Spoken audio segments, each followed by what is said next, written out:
The captain and the second mate are too stunned to speak. The deckhand hasn't just gone insane, he's become unrecognizable. Something is burrowing out from his eye socket. Teeth. A cluster of teeth that are growing without stopping, winding out of the space where his eyes should be, like weeds. To their horror, the deckhand reaches into the socket and wrenches out one of the teeth, putting it in his mouth and chewing it. As his head turns, they catch a glimpse of the side of his head, lined with more of the crooked, yellow teeth growing out of his skull. Their roots no doubt burrowing into his brain. It looks more like the barnacles on the bottom of the ship than the side of a human head. The captain knows there's only one thing to do. Their cargo needs to go overboard.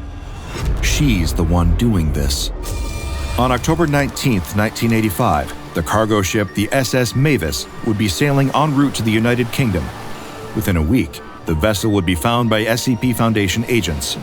It was shipwrecked off the east coast of England with no sign of any of the crew, or, more importantly, their cargo, SCP-4667. This anomaly has somehow managed to evade Foundation capture in the almost 4 decades since, although what they would uncover from the wreckage of the Mavis would uncover more about this elusive entity.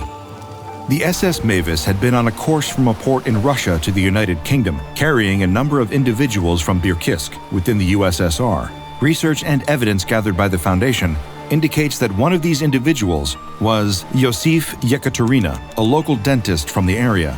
The other was a mute woman 26 years of age, referred to only as Evidente in partial records recovered from the Mavis. Her surname remains unknown and is believed to have been lost.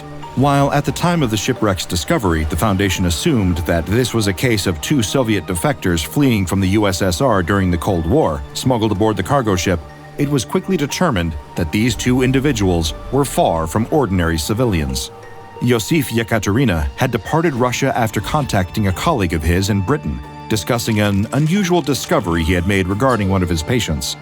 This patient was Evidente, prompting Yekaterina to bring the girl with him aboard the Mavis to visit his associate in the UK, one Russ Stanford, a man known to the SCP Foundation. At the time, Russ Stanford had garnered some attention from the Foundation given his role as the leader of a smaller-scale group of interest, designated as GOI 0435, the Dentists Collective of Britain. While they were hardly considered as great of a security risk as the likes of the Chaos Insurgency or GRU Division P, the Dentists Collective noted study of anomalies had become more prevalent under Russ Stanford's leadership, prompting the Foundation to keep watch of their activities. They had started simply as a workers' union for dentists, but for some unknown reason, the Dentists Collective of Britain had pivoted under Stanford towards studying anomalous practices of dentistry and genetic dental disorders that were also anomalous in nature. Hence, Russ Stanford's apparent interest in Evidente. In addition to being mute, the Soviet woman had been diagnosed with total anodontia, a genetic disorder that causes a complete lack of teeth. But there was something else about her condition that had prompted Yekaterina to contact Stanford.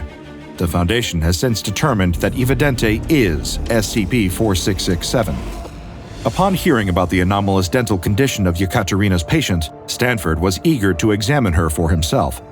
He requested that she be relocated to his office in the UK and corresponded with Yekaterina directly in order to arrange for both him and Evidente to be smuggled out of the USSR. They procured the SS Mavis, a British-owned cargo-hauling vessel, to transport the dentist and his anomalous patient by bribing the crew on board. It was also agreed that, in exchange for safe passage to the UK, Yekaterina would offer his services as the ship doctor, should the need arise. With the cargo ship workers agreeing to smuggle the 2 supposed defectors, the Mavis set sail, with Evidente locked in a small room to the side of the vessel's cargo hold. By the time the ship washed up on the shores of the United Kingdom, both Yekaterina and SCP-4667 would have vanished. The rest of the crew weren't so lucky.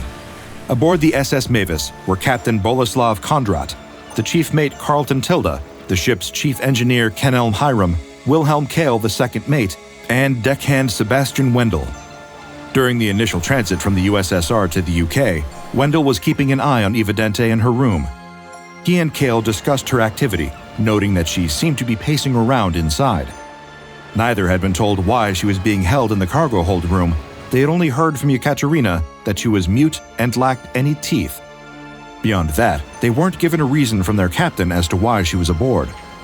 Having been standing watch for a while at this point, Wendell asked Kale to fetch him a chair, only to start coughing lightly as his crewmate departed. He tried striking up conversation with Evidente, asking if she needed anything, even offering her some leftovers from the previous night's supper. Suddenly, Wendell found his cough becoming more violent and raised a hand to cover his mouth. He felt something solid hit the center of his palm, caught it reflexively, only to feel sick to his stomach the second he opened his fingers to see it. It was a human tooth, an abnormally elongated human tooth. Looking through the window into the room where Evidente was, Wendell thanked her, then casually put the tooth back in his mouth, loudly crunching it before eventually swallowing it. Despite telling the anomalous dental patient that he was good for now, he quickly coughed up another unusually long tooth. "Well, if you insist." Elsewhere on the ship, over at the bridge, Captain Kondrat had been manning the wheel and steering the Mavis, while absent-mindedly humming to himself. As he consulted one of his maps, he suddenly started to experience a cramp in his hand, assuming it to be a flare-up of his carpal tunnel syndrome. To his shock, though, as he reached to pick up a pencil, a soft crack caused him to jolt his hand backwards. Somehow, the fingernail on his left index finger had cracked and was bulging outwards. At that moment, his chief mate Tilda entered the bridge in time to man the helm while the captain left to speak with their impromptu doctor, Yekaterina, about his unusual injury. Finding Captain Kondrat entering his quarters, Yekaterina turned away from writing in his journal and asked if everything was all right with his patient. Kondrat assured the dentist that the deckhand Wendell was keeping a close eye on her before he presented his damaged fingernail to Yekaterina. Being the closest thing to the ship's doctor on board, Yekaterina retrieved a pair of pliers from his bag and started to remove splinters of Kondrat's fingernail. The captain winced, keeping his hand pressed flat on the nightstand, wondering if it wouldn't be less hassle to just chop the whole finger off. But the more fragments Yekaterina chipped away revealed something underneath the man's fingernail. Another long, human tooth. Yekaterina urged the confused Kondrat to keep still while he started pulling the tooth out of his finger. The captain howled obscenities as pain ran down his hand until the tooth cracked out of his finger, which then started to bleed heavily. Yekaterina calmly placed the tooth on the nightstand and retrieved something to sterilize the wound and bandages to cover it. Gagging, barely able to get words out, Kondrat asked what could possibly cause a growth like that to appear. The dentist's answer was as simple as it was telling. "Girl is losing control." He explained as best as he could that he'd cared for Evidente for some time, and she had what he considered to be a gift. Yekaterina was certain that she was in control of this anomalous ability, but it seemed that was no longer the case. As he casually produced a measuring tape from his satchel and measured the tooth, Captain Kondrat pressed him for more information, only to be interrupted by Hiram, the chief engineer. He had come to warn the captain that the Mavis was going too fast and that the engine would give out if they kept on at their current speed. Frustrated, Kondrat chalked it up to Tilda, expecting that the chief mate was slacking. He told Hiram to get Tilda out of his smoke break and back to the ship's wheel. Returning to his conversation with Yekaterina, Captain Kondrat demanded to know more about what Evidente was doing to him. The dentist explained that he wasn't entirely sure, but that his colleague at the Dentists Collective of Britain, Russ Stanford, knew more. All Yekaterina really understood was that Evidente could cause teeth to grow. Beyond that, little else. He didn't even have a name for the anomalous condition. The tooth he'd pulled from Kondrat's finger was 32 millimeters long, 10 millimeters longer than the average incisor, and it was still growing.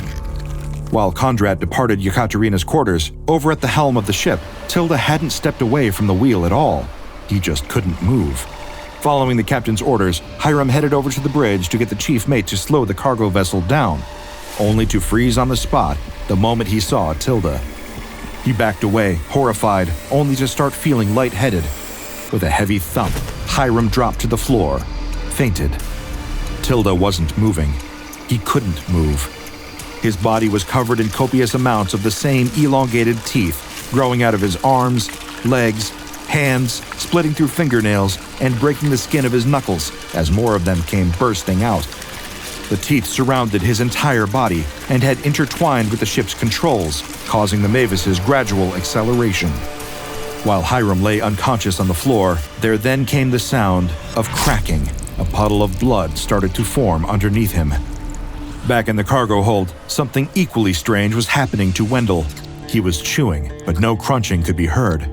His voice was noticeably slurred as he asked Evidente if she had any more for him. When Cale returned with a chair, Wendell turned to him and asked if he had any teeth to spare.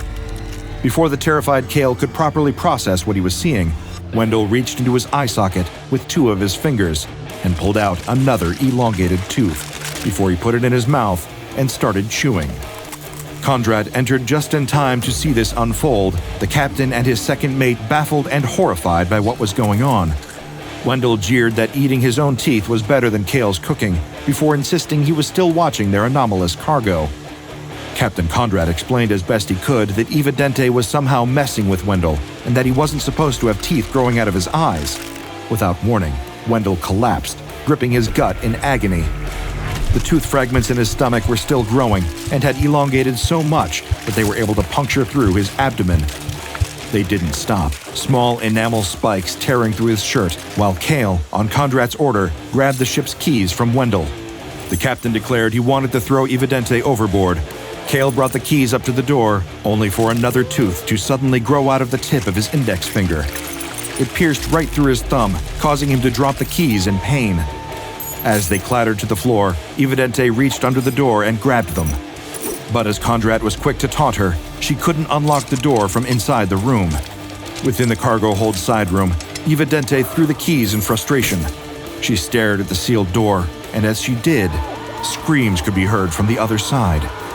Conrad and Cale were themselves becoming masses of elongated teeth, screaming in agony before going silent after a few short seconds. Above her, Evidente noticed the ceiling was convex and stepped into the corner of the room, out from underneath the bulge. The ceiling above her started to crack under the strain of something above, only to break and allow a mass of teeth to fall through the resultant hole. It was, or it had been, Hiram's body, now riddled with more of the elongated teeth growing from his back and shoulders. The roof above the side room collapsed, allowing Evidente to escape. A rising pillar of growing teeth carried her up through the hole in the ceiling, up to the Mavis's bridge. Stepping off the platform she had grown out of Hiram, Evidente was at the ship's helm. Low fuel lights were blinking as the calcified statue of Tilda's body was stuck at the ship's wheel. Calmly and silently, Evidente left the bridge through a side door that took her down onto the main deck of the cargo ship. There, the dentist who'd brought her aboard was readying a lifeboat. Seeing her suddenly approaching, Yekaterina wasn't at all startled.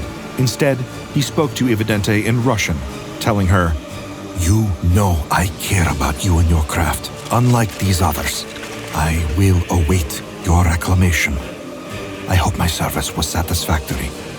After staring at him for a few moments, Evidente left to return to the bridge, leaving Yekaterina free to leave the Mavis aboard the lifeboat.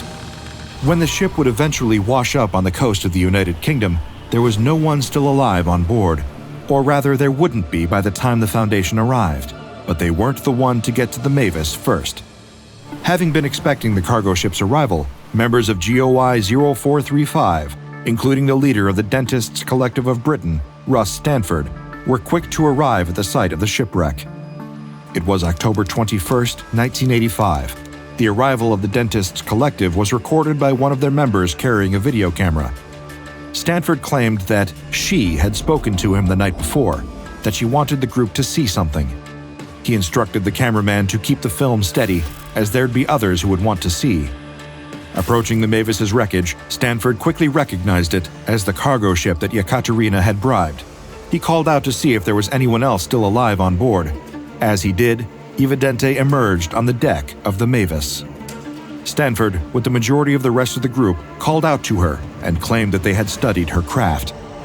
They called Evidente's anomalous condition her divine work and said that they had heard her cries in the teeth of their dental patients. "Not all of us forsake your gift. Not all." Evidente smirked in response, interrupting Stanford as a pair of wings began to unfurl from her back. They were made entirely of elongated teeth. although the cameraman filming this happening couldn't get a clear enough shot of what was holding them together. Stanford and the rest of the Dentists Collective of Britain bowed towards Evidente. Their leader then addressed the anomalous winged woman. Go, make your gift clear, Evidente. Make it clear to the overlookers. At this point, as captured in the recording, Evidente used her teeth wings to lift herself up into the air before flying towards the mainland. Once she exited the frame of the camera lens, the members of the Dentists Collective started slowly walking in the same direction that she flew off in. The cameraman dropped his camera, seemingly not noticing, as he joined the others silently walking into the distance. The camera was still rolling when the Foundation agents arrived on the scene.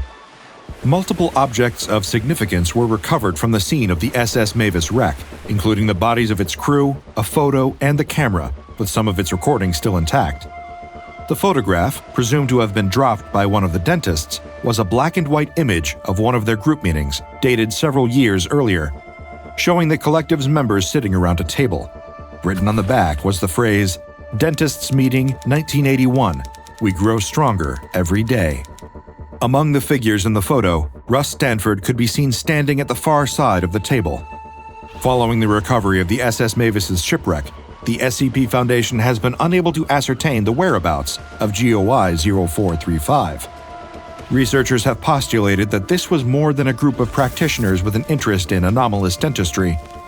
From the evidence gathered at the scene, they appear to have been some kind of cult of unknown origin or intentions. According to records obtained by the Foundation, not one of the group's members returned to regular practice following this event, nor have any been reported as deceased. The search for further information regarding the Dentists Collective remains ongoing. SCP-4667 also still remains at large.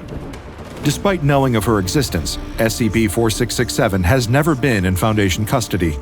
However, details about her anomalous condition have been ascertained from the footage recovered at the wreck of the SS Mavis, as well as the bodies of its crew. Whether possessing their deciduous milk teeth or their full-grown succedaneous adult teeth, anyone in close enough proximity to SCP-4667 will begin to grow elongated teeth throughout their body. The range of this anomalous dental transfiguration is thought to have an area of effect between approximately 70 to 100 meters. A person being affected by SCP-4667 will find their teeth start to slowly elongate vertically, growing downwards into the gum line, and eventually through it. This is also known to affect other mammals, as a colony of European bats were found aboard the Mavis, having also succumbed to the effects of SCP-4667. More new teeth will begin to sporadically grow directly from the subject's skeletal system, starting at the jawbone and then downwards, with more growths beginning lower down. These newly developed teeth will also start to rapidly get longer until they are able to puncture vital organs or break through from underneath the subject's skin. This occurs at a sporadic rate, and some Foundation researchers have speculated, based on security footage recovered from aboard the Mavis, that SCP-4667 is able to at least partially control the rate at which these new teeth grow. However, until she is able to be captured, this remains unconfirmed. What is known for certain is that this anomalous overgrowth of teeth will continue even after an affected person is dead. The typical cause of death for these people is having their internal organs pierced by tooth growth. Most commonly, the roots of the teeth in the person's upper jaw elongate until they stab through the roof of the mouth and continue upwards into the brain. Perhaps strangest of all, however, was what the Foundation discovered had happened to the bodies of the Mavis crew after they had been killed. Cadavers of those affected by SCP-4667 are no longer in close proximity to her. The teeth growths will start collectively bending into large, intricate sculptures. The teeth growths emerging from one of the crew formed a feminine, winged humanoid, thought by some to be a depiction of Evidente herself. The bat colony affected by SCP-4667 grew to depict multiple small humanoid figures, appearing to be malnourished and in states of anguish. Out of one of the other crew members grew a tooth sculpture of the winged figure with its arms extended over multiple humanoids. From one of the other bodies, a depiction of these humanoid figures appearing joyous and holding what looked to be food. The next of these tooth growth sculptures appear to show multiple aggressive human figures, with the winged entity flying away from them. The remaining one, noticeably larger and better constructed than the other statues, showed the same winged feminine humanoid, crying. Foundation experts are still struggling to interpret the meaning of these sculptures or how exactly they are formed from a body affected by SCP-4667. Researchers are hopeful that the eventual recovery of SCP-4667 will yield some answers. She is currently thought to be located somewhere between either the North Sea or the Baltic Sea. Abnormal tooth growth in coastal and ocean fauna is being tracked in order to determine her exact whereabouts. Check out the DrBob Patreon and become a junior researcher today. Now go and watch another entry from the files of DrBob, like SCP-478, Tooth Fairies.